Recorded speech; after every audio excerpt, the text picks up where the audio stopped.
સ્વાગત છે નવા વ્લોગમાં। કેમ છો યાર બધા મજામાં? તો બધા યાર તમે મજામાં થશો, હું પણ યાર મજામાં છું। તો અત્યારે હું તૈયાર થઈ ગયો છું ને જવાનું છે રાહુલ કાકાના ઘરે, કેમ કે ત્યાં છે કાકાને હમણાં ગોતીડો લેવાનો છે। અને યાર પહેલાં જે વ્લોગ મૂક્યો આપણે મંડપ મુહૂર્તનો, તમે યાર જોયો હશે, ન જોયો ત્યારે આપણી ચેનલમાં જઈને જલ્દી ચેક કરો। ત્યારે હું જાઉં રાહુલ કાકાના ઘરે। વ્લોગમાં ટુ બી કન્ટિન્યુ બના રહેજો। કપડાં કેવા લાગે છે યાર કમેન્ટ કરી દેજો, ચશ્મા પણ કેવા લાગે કમેન્ટ કરી દેજો યાર। વ્લોગમાં ટુ બી કન્ટિન્યુ બના રહેજો તો યાર તમને મજા આવશે। યુટ્યુબ ફેમિલી જો યાર અત્યારે આવી જશે રામાપીરના મંદિરે આ ગોતીડો મૂકવા માટે। તો આ બધા ઊભા છે।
life, every day, late at night, not okay.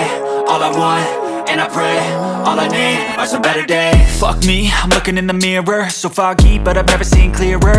I don't really think anyone can save me, and honestly I'm not really sure I want saving. I like to be my own worst enemy. There's no risk if you don't try at anything, so I'ma just keep buying everything. See you in the next life, have to be a better me. I don't think that my head's on straight, gotta flip it and grip it and go and get an x-ray. What's wrong with me? I just feel weight pushing on my chest and it squeezes till I suffocate. Better change my mindset, meditate. It's pretty cool that I'm alive and have better days. I could walk, see, hear, I should celebrate. Think I could change my mind, maybe elevate. Bus YouTube family યાર, તો આજનો vlog અહીંયા સુધીથી મજા આવે તો like share અને subscribe કરી દેજો. તમે જોયું તો છે અમારે 75 નાગિન કરે એટલે મજા આવી ગઈ ને. તો 75 માટે પણ એક લાઈક કરી દેજો. આપણે નેક્સ્ટ વિડીયો મળશે ત્યાં સુધી બધાને જય માતાજી, બાય બાય.